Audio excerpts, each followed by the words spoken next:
আছো আর সুস্থ আছো, আমিও খুব ভালো আছি। তো চলো দেখো, আজকে রবিবারের এখন বাজছে সকাল 7টা। আর এইদিকে আমার আর আমার হাজব্যান্ডের জন্য গ্রিন টি হয়ে গেছে। আর তোমাদেরকে দেখালাম মেয়ের জন্য কর্নফ্লেক্স ভিজিয়ে নিয়েছি। তো ও উঠলে ওকে কর্নফ্লেক্স খাইয়ে দেবো আর আমরা গ্রিন টি খাবো। তো দেখো আমরা গ্রিন টি খাবো এবার। চলো আমরা রুমে গিয়ে বসি। মেয়ে ঘুমোচ্ছে, মেয়ে উঠলে ওকে স্কুলে, আজকে তো স্কুল নেই, আজ রবিবার, স্কুলে প্রতিদিন অভ্যাস হয়ে গেছে। তো চলো আমরা গ্রিন টি খেয়ে রান্নায় চলে যাবো। আজকে একটু ছাদে যাব, দেখি রোদ উঠলে হাজব্যান্ডের জল রোদে দেবো, মেয়ের জল রোদে দেবো স্নানের জন্য। তো চলো। তো বলো গ্রিন টি কেমন হয়েছে? গ্রিন টি তো ভালো হয়েছে, কিন্তু গ্রিন টিতে কে চিনি দেয়? তো দেখো সকাল থেকে আমাদের ঝগড়া শুরু। আমি গ্রিন টিতে চিনি দিয়ে খাই আর আজকে ওকেও চিনি দিয়ে দিয়েছি, ও বুঝতে পারেনি। তারপর খেয়ে পরে বলছে গ্রিন টিতে কে চিনি দেয়। আমি গ্রিন টি টেস্টই নষ্ট হয়ে যায় চিনি দিলে। একটু চিনি, বলো সকালবেলায় কি এরকম তিতকুটে চা খেতে ভালো লাগে? তো আমি গ্রিন টিতে চিনি দিয়েই খাই, ও জানতো না, ওরটাতে আর চিনি দিয়ে দিয়েছি, দিয়ে সকাল থেকে আমার সাথে ঝগড়া। ভালো লাগছে না গ্রিন টি? ভালোই লাগছে না, মন খারাপ। গ্রিন টিটা ভালো লাগছে না। আমি তো চিনি দিয়েই খাই ভাই। এই দেখো সকাল থেকে শুরু, ফোন নিয়েও ঝামেলা, গ্রিন টি নিয়েও ঝামেলা। তাই সকাল থেকে গ্রিন টি নিয়ে ঝামেলা নিয়ে দিন শুরু, দেখা যাক কী হয়, কতদূর ঝামেলা গোড়ায়।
হ্যালো বন্ধুরা, তো দেখো আজকে আমার শাশুড়ি মা দেওর গেছে মিছরিকে দেখতে, মানে আমার দেওরের মেয়েকে দেখতে। আর আমি আর আমার মেয়ে এই যে আমরা ঘরে আছি। আর এখন আমরা বসে বসে নারকোল ছাড়াচ্ছি, যে আমাদের কালকে তোমাদেরকে দেখিয়েছিলাম অনেকগুলো নিল। এই দেখো আমরা এখন বসে বসে নারকোল ছাড়াচ্ছি, এইগুলো দিয়ে দেখি কি বানানো যায়। এই যে দেখো নারকোলগুলো আমরা বিছানায় রেখেছি, সব একে একে ছাড়াবো। তো চলো সব ছাড়ানো হয়ে গেলে তোমাদের দেখাবো কি বানাচ্ছি। তো দেখো অ্যাট লাস্ট আমার নারকোল ছাড়ানো কমপ্লিট। এই যে পুরো ছাড়িয়ে নিয়েছি। এবারে এটাকে মিক্সিতে আমি গ্রাইন্ড করব, দেন কি বানাচ্ছি লাস্টে তোমাদের দেখাবো। পুরো ছাড়ানো হয়ে গেছে, এতক্ষণ ধরে বসে বসে ছাড়িয়েছি। পুরো 12:30 থেকে 1টা রান্না হয়নি নারকোলের চক্করে। যাক ছাড়ানো হয়ে গেছে, চলো এবার রান্নায় যাব। হ্যালো ফ্রেন্ডস, তো দেখো আমার চান টান হয়ে পুরো ফ্রেশ হয়ে গেছি। আর মেয়ে ঘুমিয়ে গেছে, আর ওকে ভাত খাইয়ে ঘুম পাড়িয়ে দিয়েছি। এবার আমরা খেয়ে নেবো। এখন বাজে 2:30, আমাদের খেতে খেতে 3টা। আর তো চলো আমরা খেয়ে নিই, খেয়ে তোমাদের সাথে ছাদে গিয়ে কথা বলছি। আর কি আজকে মেনু বানালাম সব দেখাবো তোমাদের।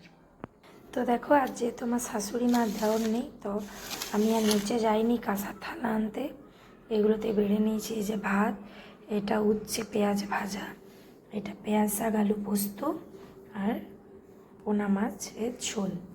এই যে আমারও তাই পোস্ত ভাত আর উচ্ছে আলু এই উচ্ছে পেঁয়াজ ভাজা। আর এই যে এটাতেই নিয়ে নিয়েছি মাছটা, আমার মাছটা আলাদা করে বাটিতে ঢালিনি।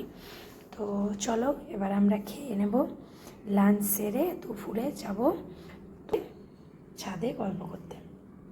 আজকে আসলে শাশুড়ি মা ছিল না, বাচ্চা নিয়ে আমাকে রান্না করতে হয়েছে, তাই রান্নার ভিডিও দিতে পারিনি। তো কী রান্না করেছি সেটা দিয়েছি। তো চলো, অন্যদিন শাশুড়ি মা বাচ্চাটাকে রাখে আমি রান্না করি, তাই ভিডিও বানানো সম্ভব হয়। তো চলো ছাদে যেয়ে আরও কথা বলবো।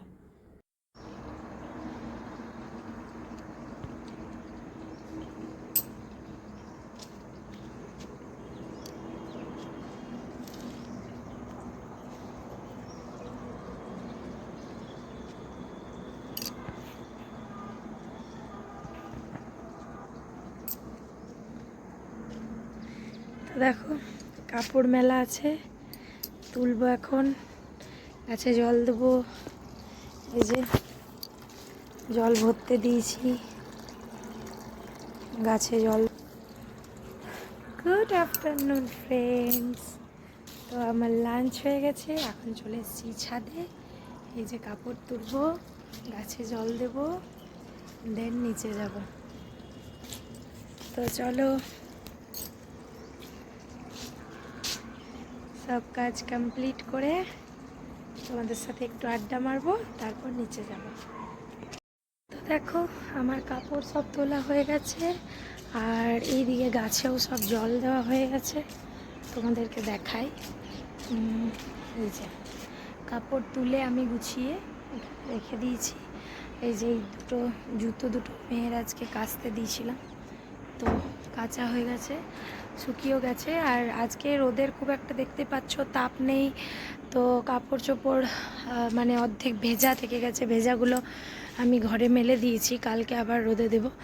আর এইগুলো শুকিয়েছে। তো কাল আর আজ দুদিনই খুব একটা রোদের তাপ নেই।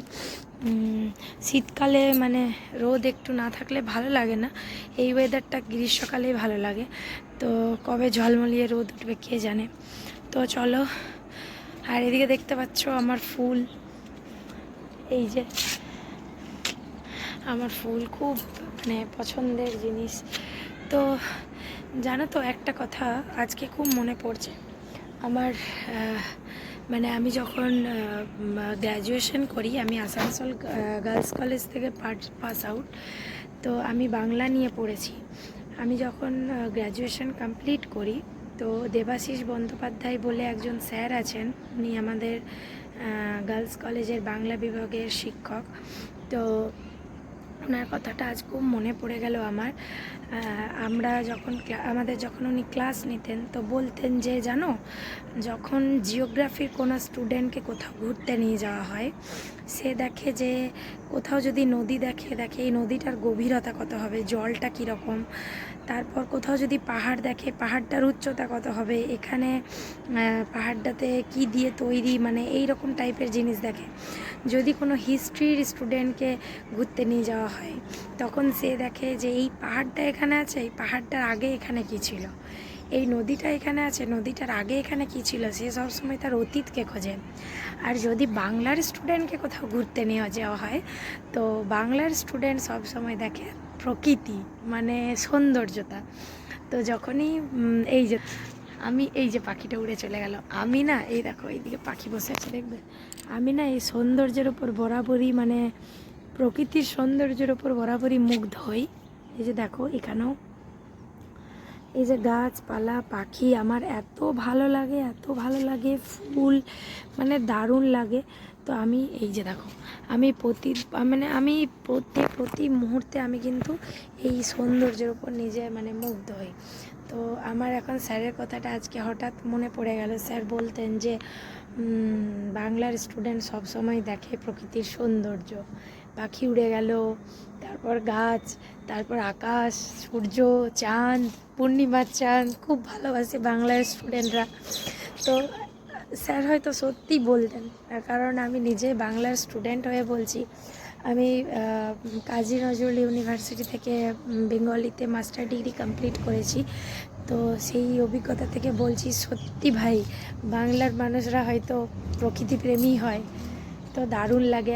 আমার হাজব্যান্ড আমাকে ফার্স্ট, আমি আইবুড়োতে আমার বাবা আমাকে সমুদ্রে নিয়ে যায়নি, দুঃখের বিষয়। হয়তো নিয়ে যেতে পারেনি, বা একবার নিয়ে যাওয়ার রিজার্ভেশন করেও আমাদের ক্যান্সেল হয়ে গেছিলো, যেতে পারিনি। আমার মাসির ছেলের খুব শরীর খারাপ হয়ে গেছিলো, হসপিটালে ভর্তি ছিল, তো যেতে পারিনি। পুরী যাবার কথা ছিল, তো হাজব্যান্ডের সাথে প্রথম দীঘা গেছিলাম। আমার হাজব্যান্ড যখন আমাকে মানে সন্ধ্যেবেলায় আমরা পৌঁছেছিলাম, বিকেলবেলায় তারপর হোটেলে গিয়ে ফ্রেশ হয়ে যখন সন্ধ্যেবেলায় সমুদ্রের কাছে গিয়ে আমাকে হাতটা ধরে দাঁড় করিয়েছিল, তো ওই সৌন্দর্যটা মানে আমি এখনও ভুলতে পারিনি। এরপর আমি আরও সমুদ্র দেখেছি। আমি চেন্নাই গেছি, চেন্নাইও সমুদ্র দেখেছি, পুরী গেছি, পুরীতেও সমুদ্র দেখেছি। কিন্তু ওই যে আমার প্রথম সমুদ্র দর্শন দীঘা, মানে ভুলতে পারিনি সমুদ্রটাকে। এত ভালো লেগেছে, এত ভালো। সন্ধ্যাবেলায় পুরো সমুদ্রের ঢেউটা হোয়াইট কালারের, আর পুরো রাত, আর লাইট ছিল, লাইটগুলো জলের মধ্যে পড়ছিল, আর সমুদ্রের ঢেউয়ের যে আওয়াজটা, উফ, মানে দারুণ দারুণ, মানে দারুণ ফিলিংস ছিল সেটা। তারপর তো বুঝতেই পারছো, পাশে হাজব্যান্ড, দারুণ ফিলিংস। ঠিক আছে, আমি এমনিতে একটু রোম্যান্টিক, আমার হাজব্যান্ড অত রোম্যান্টিক না, আমি খুব রোম্যান্টিক। তো চলো, এইটুকু মনের কথা আজকে শেয়ার করলাম তোমাদের সাথে। আমি ছাদে এসে পরপর অনেক কথা শেয়ার করব। আর আমি মনের কথা শেয়ার করার জন্যই হয়তো ইউটিউবে চ্যানেলটা খুলেছি। তো তোমরা পাশে থেকো। আর হ্যাঁ, আরেকটা কথা বলি, এই যে বাংলা, আমাদের ভাষা, কে কে বাংলাকে ভালোবাসো, কে কে বাংলা ভাষাকে ভালোবাসো। আর আরেকটা আমাকে জানাবে, বাংলা আমাদের মাতৃভাষা কি না, মানে বাংলা আমাদের কি মাতৃভাষা? আমরা সবাই এটাই জেনে এসেছি যে বাংলা আমাদের মাতৃভাষা। তো চলো, এটা তোমরা আমাদের কমেন্টে জানাবে, তোমাদের কার কি মতামত বাংলা সম্পর্কে, কার কি মতামত, বাংলা কি শুধুই আমাদের মাতৃভাষা? এই প্রশ্নটা আমি ছুড়লাম তোমাদের দিকে। তোমরা আমাকে দেখি কমেন্টে কি ফেরত দাও, আশাই রইলাম তোমাদের কমেন্টের। তো চলো, এখন নিচে যাই, একটু রেস্ট করি, দেন তোমাদের সাথে একটু শুই। ঘুম হবে কিনা জানি না, তবে একটু শোবো। 4টে মনে হয় বেজে গেছে বিকেল, তাও একটু শোবো, বিছানায় একটু গাটা এলাবো, কারণ প্রচুর খাটাখাটনির পর এই দুপুরে একটু শুতে পাই, মেয়েটা ঘুমোলে। আর যেদিন ঘুমায় না সেদিন তো শোয়ার প্রশ্নই আসছে না। তো চলো, একটু শুয়ে তারপর তোমাদের সাথে কথা বলবো। এই যে একজন যাচ্ছে লেমন টি নিয়ে, আমি বানিয়েছি, শুধু নিয়ে যাচ্ছে কিন্তু, এই যে নিউ। আর এই যে আরেকজন, দুটো দেখো মোজা 2 কালারের পরেছে, কি বলে ওটাকে, গেটটা খোলা আছে। এই যে বিস্কুট নিয়েছে, বেটা বাটি নেই, বিস্কুট নিয়ে এখানে বসেছে। আর আমরা এখন লেমন টি খাবো। এই যে গুরু মশলা এসেছে লেমন টি, কি আরাম। কেমন হয়েছে? সুন্দর, ভালো করে বলো। খুব সুন্দর হয়েছে। এমনি মাঝে মাঝে করে করে খাবে। যাক, ভালো ফিডব্যাক পাওয়া গেছে। সকালে ঝগড়া হয়েছে, এখন ভালো ফিডব্যাক পাওয়া গেছে।